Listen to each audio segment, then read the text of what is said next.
Hello dear students, welcome again for chemistry lecture.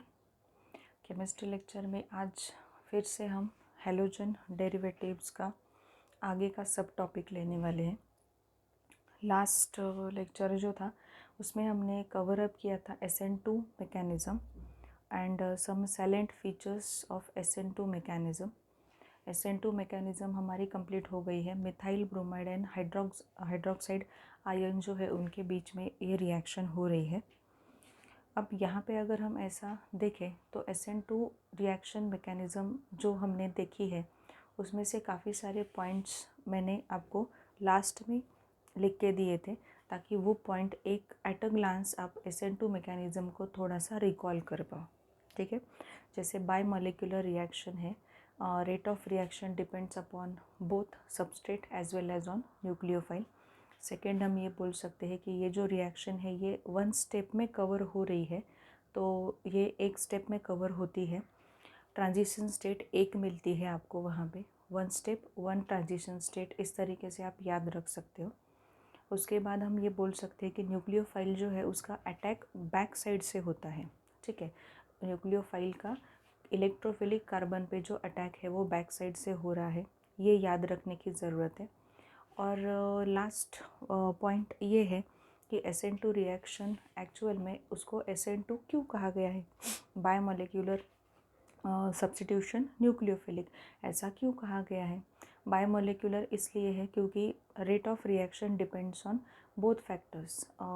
मतलब आपका जो भी वहाँ पे सबस्ट्रेट लिया है आपने, या इस केस में मिथाइल ब्रोमाइड है और न्यूक्लियोफाइल, दोनों भी स्पेसीज इन्वॉल्व है आपके रेट डिटरमाइनिंग स्टेप में। So the rate of reaction depends on both the species, both the factors, and hence the reaction is said to be bimolecular substitution nucleophilic और bimolecular nucleophilic substitution SN2 mechanism।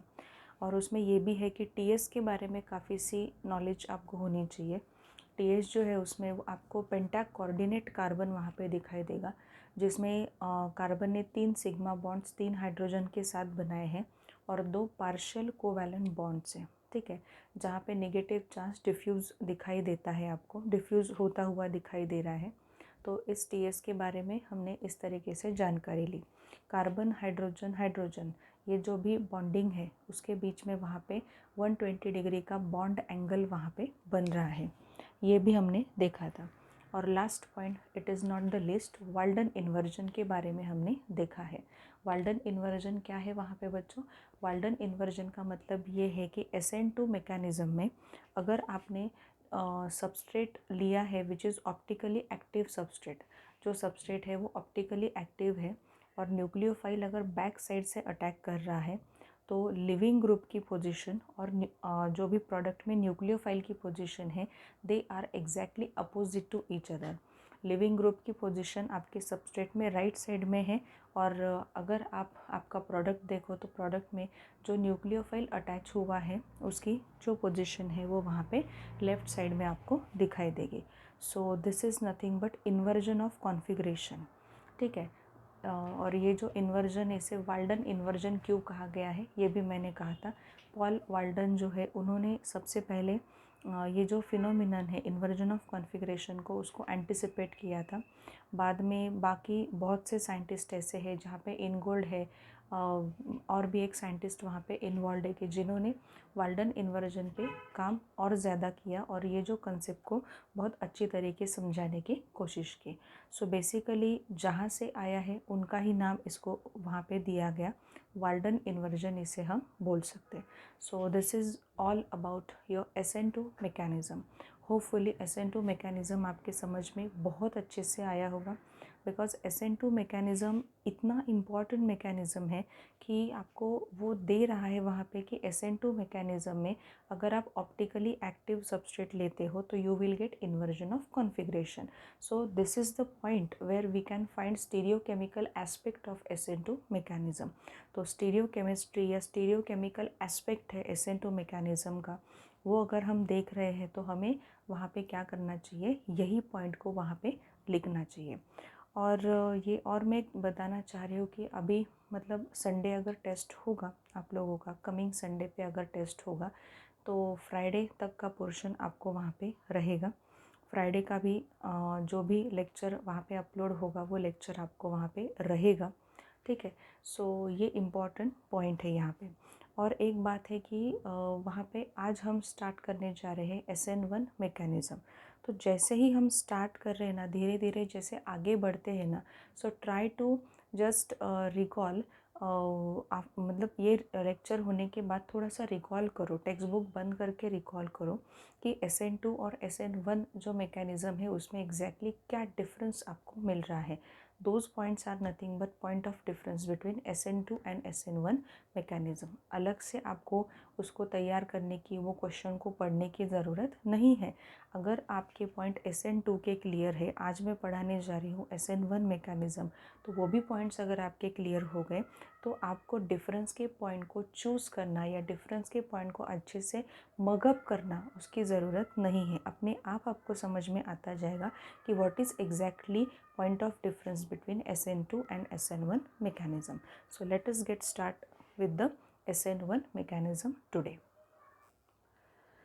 अब यहाँ पे हम start करने जा रहे हैं SN1 मैकेनिज़्म। SN1 मैकेनिज़्म के स्टार्टिंग के इंट्रोडक्शन के जो पॉइंट्स है वो मैंने यहाँ पे लिखे हैं। आपको लिखने हो तो ये आप लिख सकते हो, टेक्स्ट बुक से ही ये पॉइंट्स मैंने लिखे हैं, लेकिन काफ़ी इम्पॉर्टेंट पॉइंट्स है इसलिए इस तरीके से मैंने एक एक करके वहाँ पे एरो दे के पॉइंट्स लिखे हैं। फर्स्ट पॉइंट देखो, reaction between tertiary butyl bromide and hydroxide ion.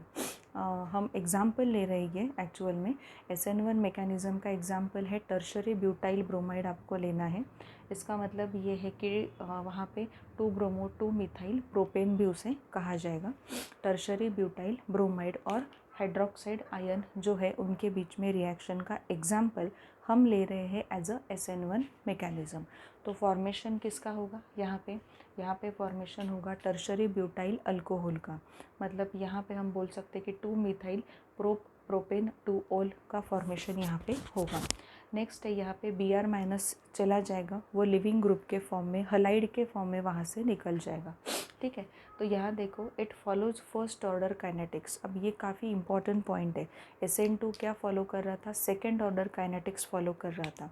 अब ये जो रिएक्शन है SN1 reaction, it follows first order kinetics. Means what exactly क्या याद रखना है, फर्स्ट ऑर्डर काइनेटिक्स अगर मैं बोल रही हूँ तो what should you actual remember, कि कौन सा पॉइंट ऐसा है कि जो आपको याद रखना है। ये है कि rate of reaction depends on concentration of substrate only. ये ओनली काफ़ी इम्पॉर्टेंट है। रेट ऑफ रिएक्शन जो इस रिएक्शन में आपको दिखाई पड़ रहा है ना, रेट ऑफ रिएक्शन जो है वो रेट ऑफ रिएक्शन किस पे डिपेंड है, सबस्ट्रेट पे डिपेंड है, कॉन्सेंट्रेशन ऑफ सबस्ट्रेट पे डिपेंड है। न्यूक्लियोफाइल का rate of reaction of SN1 mechanism से कोई भी वहाँ पे लेना देना नहीं है। मतलब यहाँ पे न्यूक्लियोफाइल जो है वो न्यूक्लियोफाइल रेट डिटरमाइनिंग स्टेप में आपको नहीं दिखाई पड़ रहा। न्यूक्लियोफाइल वहाँ पे रेट डिटरमाइनिंग स्टेप में नहीं है, क्योंकि रेट डिटरमाइनिंग स्टेप कौन सी होती है, मैंने कहा था आपको रिएक्शन मैकेनिज़्म में, या आप जब रेट ऑफ रिएक्शन का स्टडी कर रहे हो तो उसमें अगर स्लोएस्ट स्टेप जो होती है रिएक्शन की उसको कहा जाता है रेट डिटरमाइनिंग स्टेप। बट यहाँ पे अगर आपको दिखाई पड़ रहा है कि कॉन्सेंट्रेशन ऑफ सबस्ट्रेट जो है वो कॉन्सेंट्रेशन ऑफ सबस्ट्रेट पे ही रेट ऑफ रिएक्शन क्या है वहाँ पे डिपेंड है। It does not depends upon concentration of nucleophile. Nucleophile का कॉन्सेंट्रेशन आप कैसा लेते हो, क्या लेते हो, उससे रेट ऑफ रिएक्शन से लेना देना नहीं है। बट कॉन्सेंट्रेशन ऑफ सबस्ट्रेट, मतलब यहाँ पे टर्शरी ब्यूटाइल ब्रोमाइड ये जो है ये हमारा क्या है, यहाँ पे बच्चों सबस्ट्रेट है, ये सबस्ट्रेट है। इसके कॉन्सेंट्रेशन पे रेट ऑफ रिएक्शन क्या होने वाला है, डिपेंड होने वाला है। न्यूक्लियोफाइल इसकी जगह पे आप दूसरा भी लेते हो तो भी प्रॉब्लम नहीं है, तब भी वो SN1 मैकेनिज़्म ही रहेगा, ठीक है। सो न्यूक्लियोफाइल पे या न्यूक्लियोफाइल के कॉन्सेंट्रेशन पे वो डिपेंड नहीं है, ठीक है। न्यूक्लियोफाइल का कॉन्सेंट्रेशन आप कितना ले रहे हो, न्यूक्लियोफाइल के कॉन्सेंट्रेशन आप कम ले रहे हो, ज़्यादा ले रहे हो, उस पर रेट ऑफ रिएक्शन डिपेंड नहीं है। SN1 क्यों कहा गया है ये समझ में आना चाहिए। SN1 रिएक्शन इसलिए कहा गया है कि ये unimolecular substitution nucleophilic substitution reaction है, because rate of reaction depends on concentration of substrate only, it does not depend on concentration of nucleophile. तो only one species is involve in the rate determining step. एक ही species है, कौन सी species है, वो है आपका सबस्ट्रेट, वही इन्वॉल्व है रेट ऑफ रिएक्शन के स्टेप में। So the reaction is said to be unimolecular nucleophilic substitution reaction. Next देखो, हेंस सब्स्टिट्यूशन न्यूक्लियोफिलिक यूनिमोलेक्युलर, मतलब SN1 मैकेनिज्म उसे कहा जाएगा। अब रिएक्शन तो आपके सामने है, रिएक्शन तो मैंने दी है। रिएक्शन देखो, rate is directly proportional to actual में tertiary concentration of tertiary butyl bromide.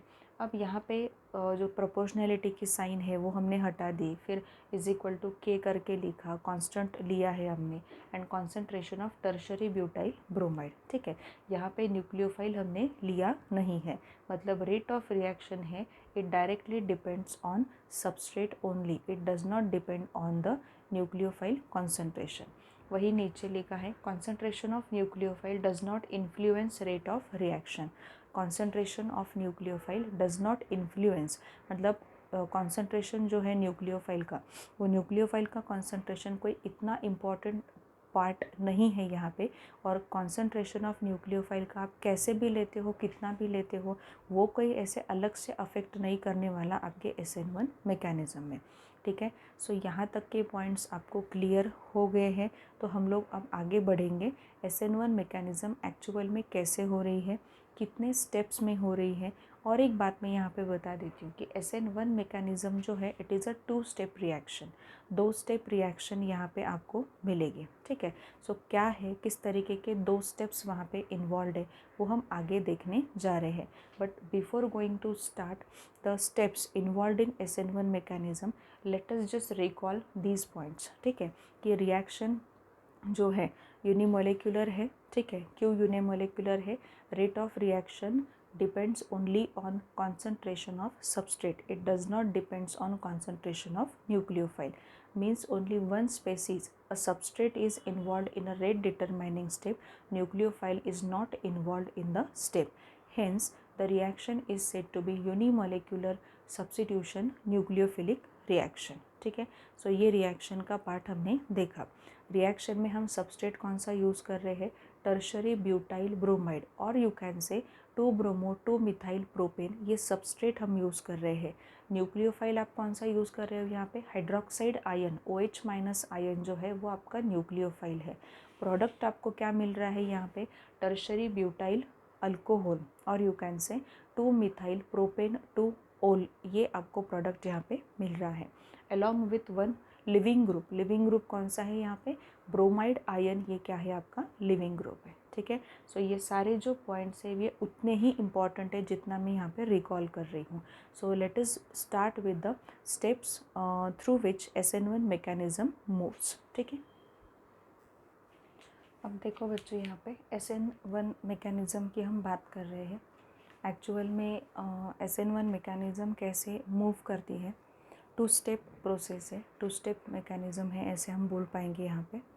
अब यहाँ पे आपको देखना है कि एग्जाम्पल तो हमने यही लिया है, टर्शरी ब्यूटाइल ब्रोमाइड की रिएक्शन हाइड्रोक्साइड आयन के साथ हो रही है, टर्शरी ब्यूटाइल अल्कोहल मिल रहा है और ब्रोमाइड आयन आपको मिल रहा है एज अ लिविंग प्रोडक्ट। ठीक है, और लिविंग आयन। ठीक है, सो यहाँ पे आपको देखना है कि एक्चुअल में ये रिएक्शन जो है ये 2 स्टेप्स में कैरी हो रही है।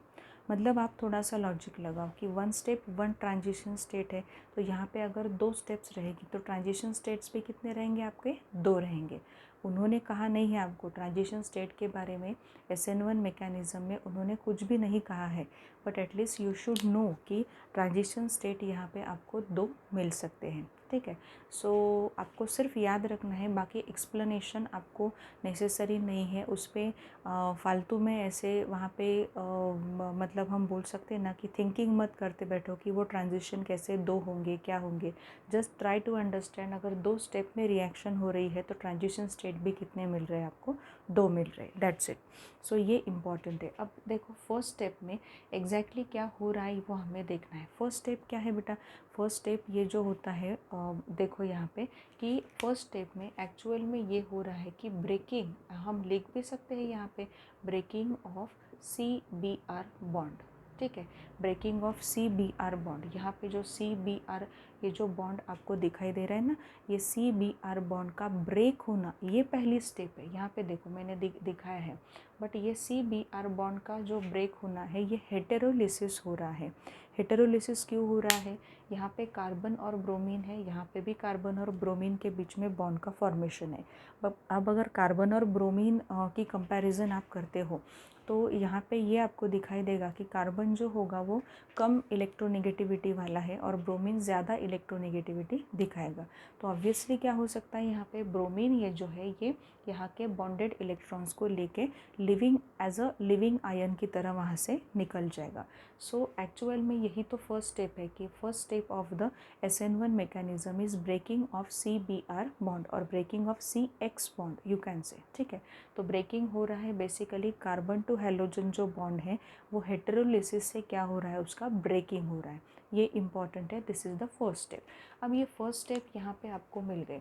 तो फर्स्ट स्टेप में होता क्या है, होता ये है कि Br माइनस तो निकल गया, ये तो आपका क्या है यहाँ पे लिविंग ग्रुप है Lg, यहाँ पे ये लिविंग ग्रुप है, ठीक है। अब ये जो पर्टिकुलर स्टेप आपको यहाँ पे दिखाई दे रही है, it is said to be an carbocation. आपको पता है ये कार्बोकेटायन के बारे में आप लोगों ने बहुत सी जानकारी ली है। कार्बोकेटायन जो होता है वो इलेक्ट्रॉन डेफिशिएंट होता है, उसमें इलेक्ट्रोफिलिक सेंटर होता है, ठीक है, ये सारे पॉइंट्स पता है आपको।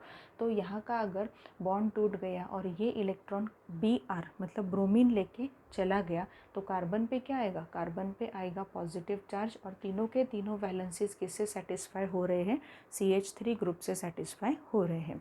एक दिखाया है बिलो, एक अबव, एक प्लेन में है, इस तरीके से, ठीक है। तो यहाँ पे पॉजिटिव मैंने दिखाया है, तो कार्बोकेटायन इंटरमीडिएट ये यहाँ पे फॉर्म हुआ है। तो बोलने का और एक यहाँ पे ये भी मतलब निकल रहा है कि ये जो स्टेप 1 मैंने यहाँ पे दिखाई है कि जहाँ पे कार्बोकेटायन इंटरमीडिएट का फॉर्मेशन हुआ है, this is the slow step of the SN1 mechanism. This is the slow step of the SN1 mechanism. ये रिवर्सिबल भी है और ये स्लो स्टेप भी है, ठीक है। अब यहाँ पे slow step of the SN1 mechanism मतलब यही होगी आपकी RDS, रेट डिटरमाइनिंग स्टेप। कौन सी है, जो स्लो स्टेप होती है रिएक्शन मैकेनिज्म में उसे ही क्या कहा जाता है, रेट डिटरमाइनिंग स्टेप वहाँ पे कहा जाता है। तो इस पर्टिकुलर स्टेप में कौन इन्वॉल्व है, आप देखो ज़रा, यहाँ पे सिर्फ आपका सबस्ट्रेट है। अभी तक न्यूक्लियोफाइल जो भी होगा, OH माइनस जो है आपका न्यूक्लियोफाइल, वो अभी तक पिक्चर में आया ही नहीं है, ठीक है। सो यहाँ पे स्लो स्टेप में सिर्फ कौन इन्वॉल्व है, सिर्फ आपका सबस्ट्रेट इन्वॉल्व है। इसलिए रिएक्शन को यूनिमोलिक्यूलर न्यूक्लियोफिलिक सब्स्टिट्यूशन कहा जाएगा। And that is the important point. जब आपको क्वेश्चन पूछा जाएगा ना, why the reaction is said to be unimolecular substitution nucleophilic, और why the reaction is said to be unimolecular nucleophilic substitution, anyway मतलब दोनों तरीके से वो पूछ सकते हैं और वो करेक्ट है। बट यहाँ पे आपको बोलना आना चाहिए कि अगर फर्स्ट स्टेप में breaking of CBr bond, breaking of CX bond वहाँ पे हो रहा है, हेटेरोलिसिस से वहाँ पे बॉन्ड क्लीव हो रहा है, तो वहाँ पे कहीं भी आपको न्यूक्लियोफाइल का प्रेजेंस नहीं दिखाई दे रहा। और जो स्लो स्टेप होती है रिएक्शन मैकेनिज्म में, that is our RDS, rate determining step वही होती है। और SN1 मैकेनिज्म अगर आप देखते हो तो SN1 मैकेनिज्म में यही आपकी स्लो स्टेप है, बहुत स्लो है और रिवर्सिबल भी है, बट स्लो स्टेप है, इसलिए हम ये बोल सकते हैं कि this step acts as a rate determining step and in the rate determining step only one species is involve, that is our substrate which is our tertiary butyl bromide, ठीक है। सो इसलिए रिएक्शन को unimolecular कहा जाएगा। Now moving towards step second. Step second में क्या होगा, ये कार्बोकेटायन इंटरमीडिएट यहाँ पे फॉर्म हुआ है। एक्चुअल में आप देखो कार्बोकेटायन इंटरमीडिएट को अगर आप इस तरीके से ज्वाइन करते हो, so you will gate A shape like this. ये बीच में कार्बन, यहाँ पे CH3 CH3 CH3, इस तरीके से शेप मिलेगा। सो यहाँ पे जो आपको एक ज्योमेट्री मिल रही है ना, इस कार्बोकैटायन की मैं बात कर रही हूँ, वो प्लेनर ज्योमेट्री मिल रही है, प्लेनर ज्योमेट्री है, ठीक है। तो प्लेनर ज्योमेट्री में ये जो कार्बन है आपका, ये sp2 हाइब्रिडाइज कार्बन है, sp2 हाइब्रिडाइज कार्बन है, और ये कार्बन जो है ये इलेक्ट्रोफिलिक सेंटर करके भी एक्ट कर रहा है।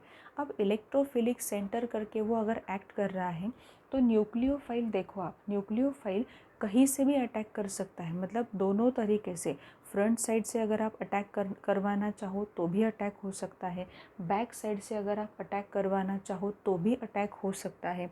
बिकॉज आप यहाँ पे देखो, ट्राइगोनल प्लेनर ज्योमेट्री में, ये मैं हटा देती हूँ, ये अगर मैंने इस तरीके से लिखा तो यहाँ इस साइड में भी काफ़ी सारी स्पेस है, बीच में इस साइड में भी काफ़ी सारी स्पेस है। तो न्यूक्लियोफाइल का जो अटैक हो सकता है, ठीक है, जो हमने SN2 मैकेनिज़्म में देखा था कि वो बैक साइड से अटैक हो रहा है, बट यहाँ पे SN1 मैकेनिज़्म में ऐसी कोई रेस्ट्रिक्शन टाइप नहीं है। यहाँ पे न्यूक्लियोफाइल का जो अटैक हो सकता है दोनों तरीके से, मतलब इक्वल प्रोबेबिलिटी वहाँ पे हो सकती है, फ्रंट साइड अटैक की और बैक साइड अटैक की, ठीक है। क्योंकि फ्रंट साइड और बैक साइड में अगर आप देखो तो आपको बहुत सी स्पेस वहाँ पे मिल रही है, काफ़ी सारी स्पेस है जहाँ से न्यूक्लियोफाइल इलेक्ट्रोफिलिक कार्बन पे क्या कर सकता है, अटैक कर सकता है। तो यहाँ पे अटैक यहाँ पे हुआ, OH माइनस न्यूक्लियोफाइल का अटैक हुआ, और यहाँ पे आपका टर्शरी ब्यूटाइल अल्कोहल जो है वो यहाँ पे फॉर्म हुआ, ठीक है। सो इस तरीके से 2 स्टेप्स में ये रिएक्शन हो रही है, स्टेप 1 एंड सब्सिक्वेंट जो स्टेप है वो स्टेप 2 क्या है, मतलब यहाँ पे स्टेप 2 में लिखना क्या है आपको, अटैक ऑफ यहाँ पे nucleophile on electrophilic carbon, attack of nucleophile on electrophilic carbon.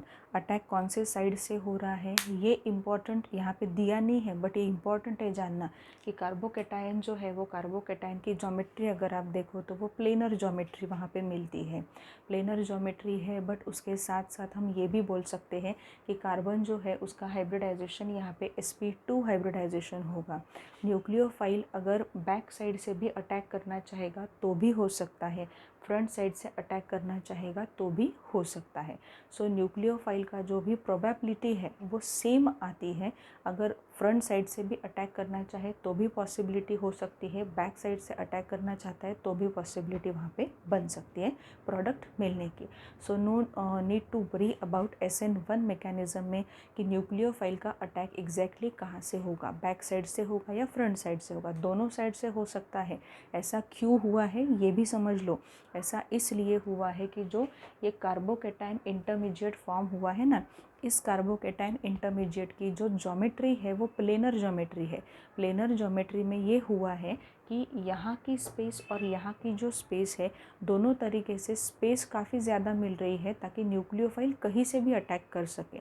सो इसलिए SN1 मैकेनिज़्म में there is you can say equal possibility of attack of nucleophile from front side as well as from back side, ठीक है।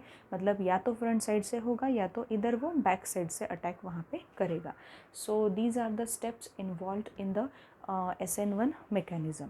Now we will be moving towards salient features of the SN1 mechanism.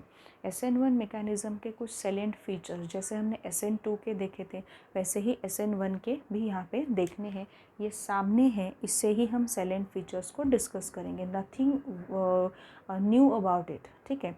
SN1 mechanism के जो salient features हैं उसमें first है, कौन सा feature है वहाँ पे, 2 step mechanism it is, 2 step mechanism दिखाई पड़ रहा है। स्टेप 1 में क्या होता है, ब्रेकिंग ऑफ CBr बॉन्ड और you can say breaking of CX bond by heterolysis, ठीक है।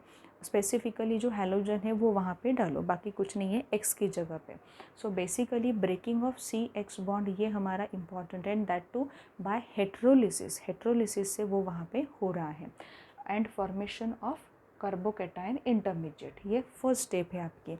एंड देन सेकेंड स्टेप में क्या हो रहा है, attack of nucleophile on electrophilic carbon, attack of nucleophile on electrophilic carbon, ये स्टेप आपकी स्लो स्टेप है। और सेकेंड स्टेप जो है यहाँ पे, जो ये सेकेंड स्टेप मैंने यहाँ पे दी है, this is the fast step. Actual में ये क्या है, फास्ट स्टेप है। तो याद रखना होगा, फर्स्ट स्टेप जो है वो स्लो स्टेप है और सेकंड स्टेप जो है वो फास्ट स्टेप है। तो इसलिए 2 स्टेप SN1 मैकेनिज्म आपको दिखाई देगी। नेक्स्ट पॉइंट यहाँ पे दिया है कि heterolysis of CX bond, heterolysis of CX bond in the slow and reversible first step to form a planar carbocation intermediate. वही मैंने कहा था कि ये जो बॉन्ड है ये ब्रेक हो रहा है हेट्रोलिसिस से, और वो आपको क्या दे रहा है, एक प्लेनर कार्बोकेटाइन वहाँ पे आपको दे रहा है। वो इंटरमीडिएट है, अभी तक प्रोडक्ट फॉर्म हुआ क्या, नहीं, इसलिए इसे क्या कहा जाएगा, इंटरमीडिएट कहा जाएगा। तो ये यहाँ पे क्या दिया है, यहाँ पे ये इंटरमीडिएट है और ये जो है ये प्लेनर कार्बोकेटाइन का फॉर्मेशन आपको यहाँ पे दिखाई देगा। नेक्स्ट है अटैक ऑफ न्यूक्लियोफाइल। अब अटैक ऑफ न्यूक्लियोफाइल जो है उन्होंने ऐसे आपको दिया हुआ है, टेक्स्ट बुक में जो दिया है ऑब्वियसली वही आपको लिखना है, बट मैं आपको बता रही हूँ कि ये पॉसिबिलिटीज़ बन सकती है। Attack of nucleophile on intermediate carbocation जो है it is the fast step, उतना ही उन्होंने दिया है कि न्यूक्लियोफाइल जो है वो कार्बोकेटाइन पे अटैक कर रहा है, वो फास्ट स्टेप होगी, ऑब्वियसली फास्ट स्टेप होगी, क्योंकि ये जो है ये नेगेटिवली चार्ज्ड है, ये पॉजिटिवली चार्ज्ड है, उनके बीच में अट्रैक्शन तो होगा ही ज़रूर, ठीक है। और उस अट्रैक्शन की वजह से ये स्टेप जो है, सेकेंड स्टेप जो है, ये काफ़ी फास्ट स्टेप है जहाँ पे प्रोडक्ट का फॉर्मेशन आपको मिलता है, ठीक है। सो ये फास्ट स्टेप है, attack of nucleophile on carbocation जो है वो फास्ट स्टेप है, इतना ही टेक्स्ट बुक में दिया है। बट यहाँ पे ये याद रखना है आपको कि nucleophile can attack from front side as इधर फ्रॉम फ्रंट साइड और from back side on carbocation as it has a planar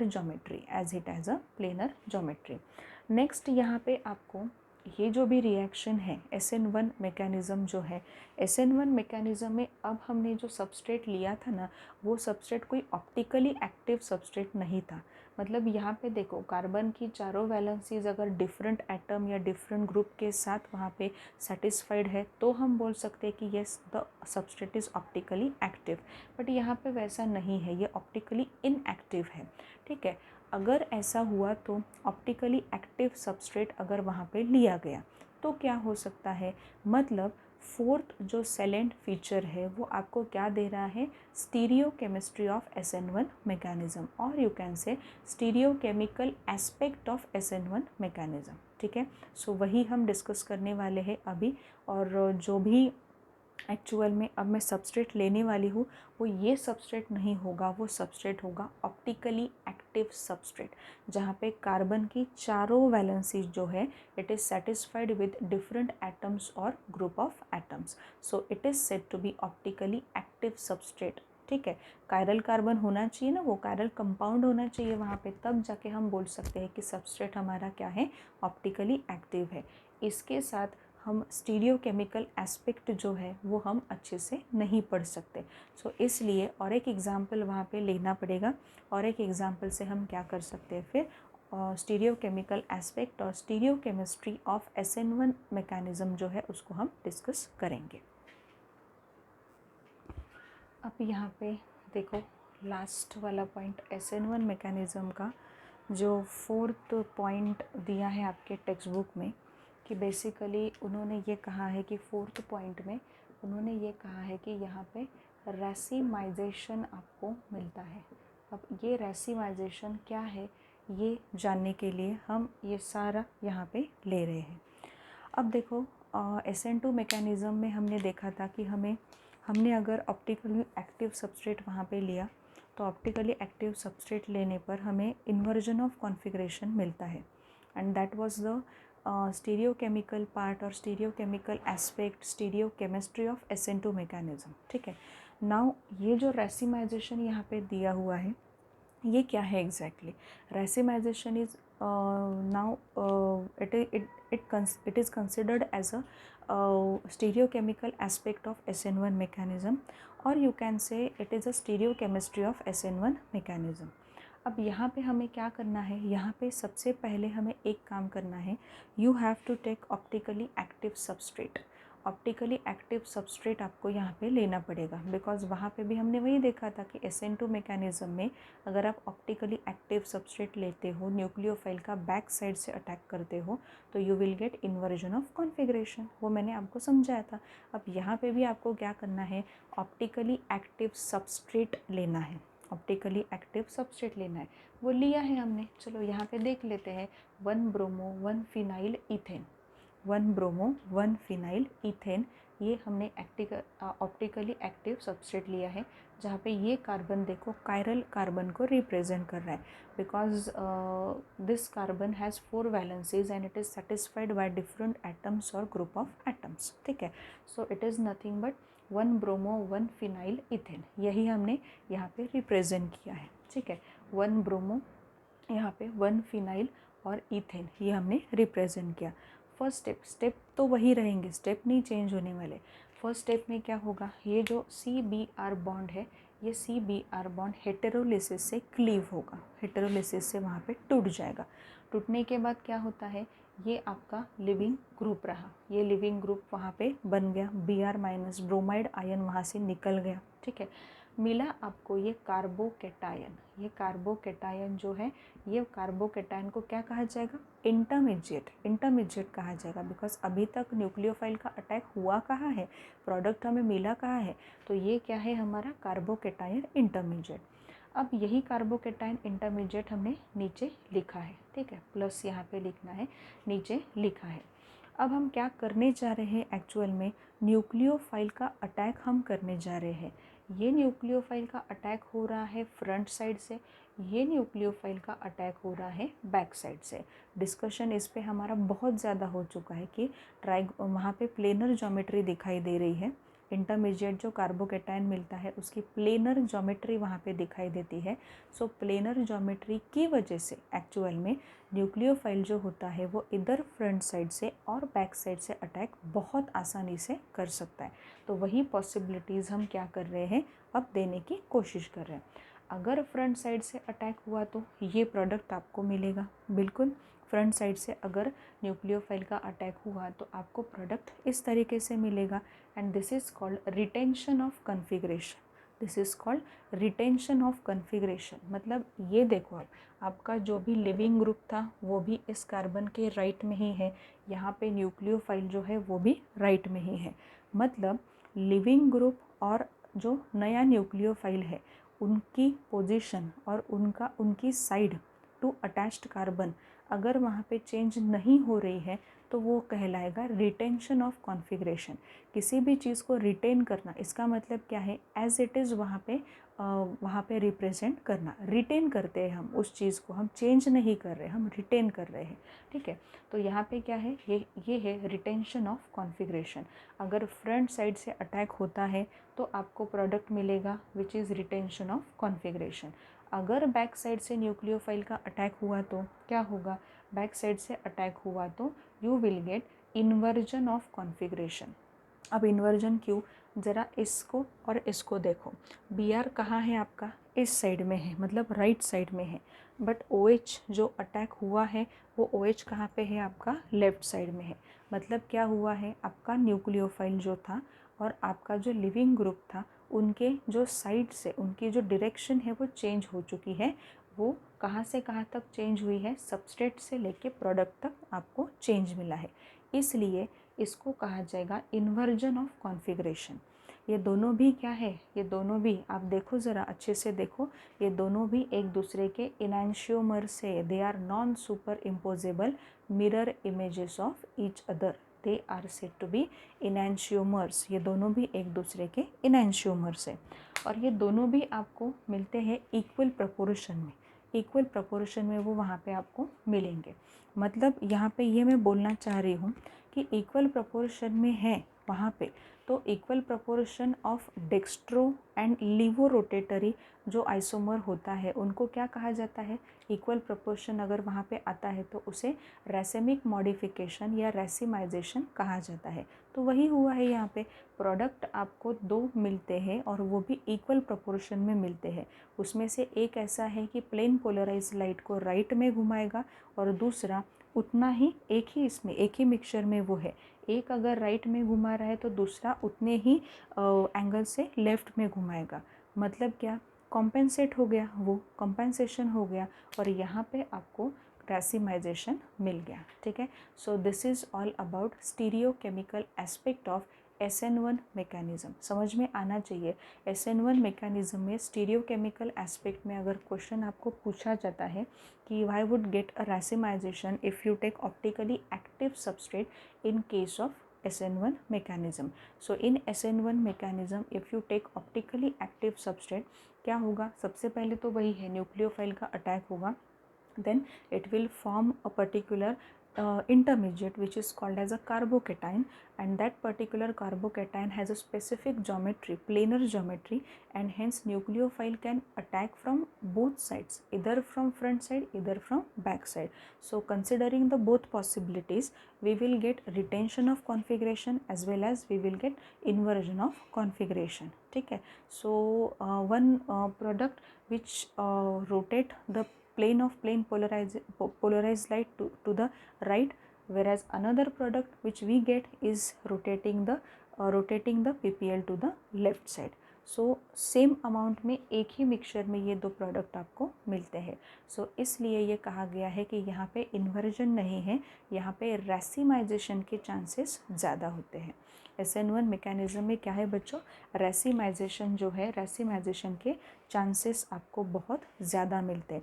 rather ये किस चीज़ की वजह से हुआ है वो मैंने अभी बताया, कार्बोकेटायन, प्लेनर कार्बोकेटायन आपको वहाँ पे मिल रहा है। तो प्लेनर कार्बोकेटायन की वजह से न्यूक्लियोफाइल का जो अटैक कार्बोकेटायन पे होगा, वो न्यूक्लियोफाइल का अटैक जो है वो फ्रंट साइड से भी पॉसिबल है, उतना ही वो बैक साइड से भी पॉसिबल हो सकता है। मतलब आपको दोनों पॉसिबिलिटीज़ को कंसिडर करना है, दोनों को कंसिडर करके हमें रिज़ल्ट क्या मिलता है। एक अगर फ्रंट साइड से अटैक हो रहा है तो रिटेंशन ऑफ कॉन्फ़िगरेशन मिलेगा, अगर बैक साइड से अटैक हो रहा है तो इन्वर्जन ऑफ कॉन्फ़िगरेशन मिलेगा। ओवरऑल अगर आप मिक्सचर को देखते हो तो ओवरऑल मिक्सचर आपका ऑप्टिकली इनएक्टिव होता है। क्यों ऑप्टिकली इनएक्टिव होता है, बिकॉज यहाँ पे मिल रहा है आपको रैसिमाइजेशन। रैसिमिक मिक्सचर जो होता है वो ऑप्टिकली इनएक्टिव होता है बिकॉज उसमें एक डेक्स्ट्रो रोटेटरी है और दूसरा लीवो रोटेटरी है, दोनों भी एक्सटर्नल कॉम्पेंसेशन से पर्टिकुलर मिक्सचर को क्या बना देते हैं, ऑप्टिकली इनएक्टिव बना देते। सो this is the important point of SN1 mechanism, and here we have completed the salient features of SN1 mechanism. So salient features of SN1 mechanism में सबसे पहले फर्स्ट ऑर्डर काइनेटिक्स है, यूनिमोलिकुलर रिएक्शन है, rate of reaction depends only on one species that is our substrate. ठीक है, सो ये आपको ध्यान में रखना है। सबसे पहले ये है कि 2 स्टेप रिएक्शन है, 1 स्टेप नहीं 2 स्टेप रिएक्शन है। In a first step there is a bond breaking of carbon to halogen and by heterolysis, and in second step you will find attack of nucleophile on carbocation intermediate. So ये 2 steps यहाँ पे follow होने वाले हैं। सो इस तरीके से आपको ध्यान में रखना है, और कोई अगर स्टीरियोकेमिकल एस्पेक्ट पूछता है तो आप बोलोगे वहाँ पे रैसिमाइजेशन, ब्रैकेट में लिखना पड़ेगा। If you take optically active substrate then only you will get racemization. If substrate is optically active then only you will get racemization. ये racemization यहाँ पे मिला, ये मैंने एक आपको दिया है। ऐसे ही सबस्ट्रेट आप दूसरा भी ले सकते हो, ऐसा कोई नहीं है कि ये मैंने दिया तो आपको यही लेना पड़ेगा, ऐसा कुछ भी नहीं है। बट फर्स्ट स्टेप वही रहेगी, लिखना पड़ेगा यहाँ पे ब्रेकिंग ऑफ यहाँ पे CBr bond by heterolysis and formation of carbocation. ठीक है, सेकेंड स्टेप पे लिखना पड़ेगा attack of nucleophile on carbocation either from front side और फ्रॉम बैक साइड। ठीक है, सो दोनों पॉसिबिलिटीज़ दी है। फ्रंट साइड अगर अटैक हुआ तो रिटेंशन होगा, रिटेंशन ऑफ कॉन्फ़िगरेशन होगा। बैक साइड अटैक हुआ तो inversion of configuration होगा। both these images, both these molecules, both these structures are enantiomers of each other. They are enantiomers of each other. Actual में they are non superimposable mirror images of each other. ठीक है, सो ये यहाँ पे हमने पूरा complete किया है। I think this is one of the you can से best part of SN1 mechanism, जहाँ पे हम रेसिमाइजेशन देख रहे हैं। इतना बड़ा टॉपिक था बट मैंने शॉर्ट करके आपको वहाँ पे वो बता दिया है। सो जो जैसे मैंने लास्ट में आपको पॉइंट्स कुछ लिख के दिए थे SN2 मैकेनिज़्म के, वैसे ही यहाँ पे भी अभी लिख रही हूँ। वो पॉइंट्स को नोट डाउन करो और प्लीज़ प्लीज़ प्लीज़ ये जो मैंने अभी यहाँ पे लिखा है पूरा, ये प्लीज़ आपके नोटबुक में दिखना चाहिए। जब मैं नोट्स आपके लिखे हुए में मांगूंगी तो ये पूरा SN1 मैकेनिज़्म में ये